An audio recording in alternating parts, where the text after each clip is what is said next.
Well, I'll be hornswoggled, growled the captain. We've run into the doldrums. We've hit a dead calm. What'll we do? A passenger asked. Wait her out and hope for a favouring wind. How long will that be? No tellin', said the captain. Maybe a day, maybe a week, or even a month. In a month we'll run out of food and water. That we would, said the captain, but right now we might as well get some sleep. Cyrus was not a bit sleepy, so he stayed up that night circling around the stranded ship trying to figure out some way to help. At last he got an idea. "Of course," he explained. "How very simple indeed." Quietly he slipped up close behind the Primrose, then very gently began puffing at the sails, and slowly the ship started to move. Soon she was sailing along over the shimmering sea in a smooth, easy glide. A stiff headwind caught the sails, rocking the Primrose back on her keel.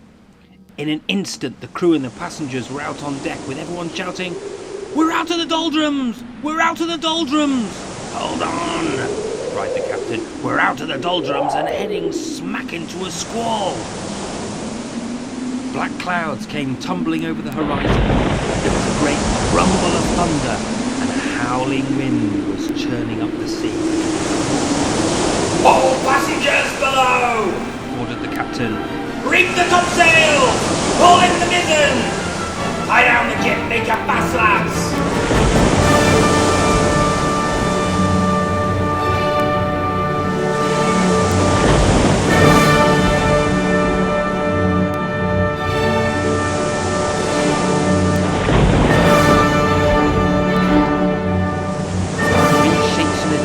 Sailors were up the rigging, pulling in the sails, tightening up the bowlines and mainstays. And in half a shake, the captain and crew popped down the hatch just as a giant wave crashed over the bow. The waves kept coming, great towering waves, and the ship began to founder. Cyrus saw in a second that the ship could never last out the storm, and he came leaping over the waves to the rescue. He reached the Primrose just as she was keeling over and about to go down. In one desperate lunge, he flung his great serpent body around the hull, and then gulping in air, he puffed himself up into a huge life preserver. Now Cyrus was unsinkable, and with a tight grip on the ship, he carried her high over the crest of the waves.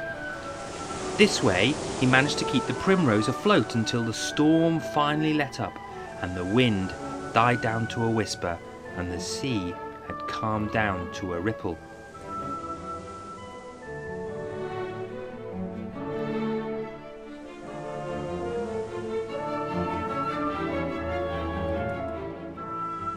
Once more shouts of joy echoed from the deck of the Primrose.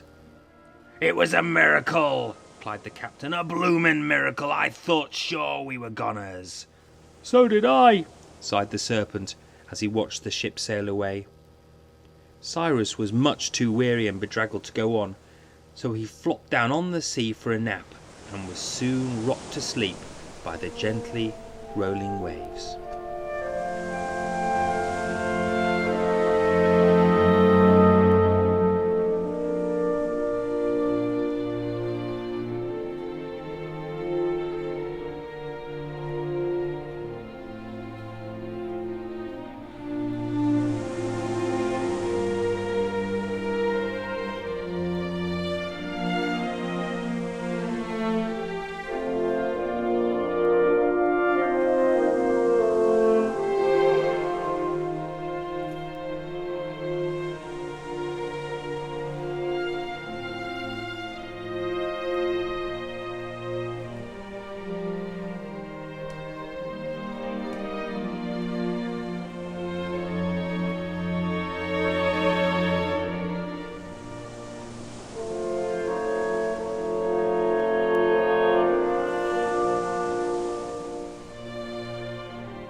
When the sea serpent awakened, the primrose was nowhere to be seen. "Oh well," he said, "I might as well forget about the ship. After all, I've done my bit."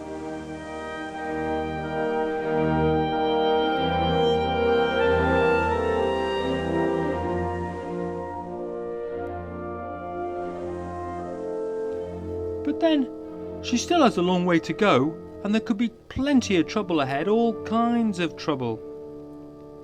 And away went Cyrus, charging full tilt over the sea to the west.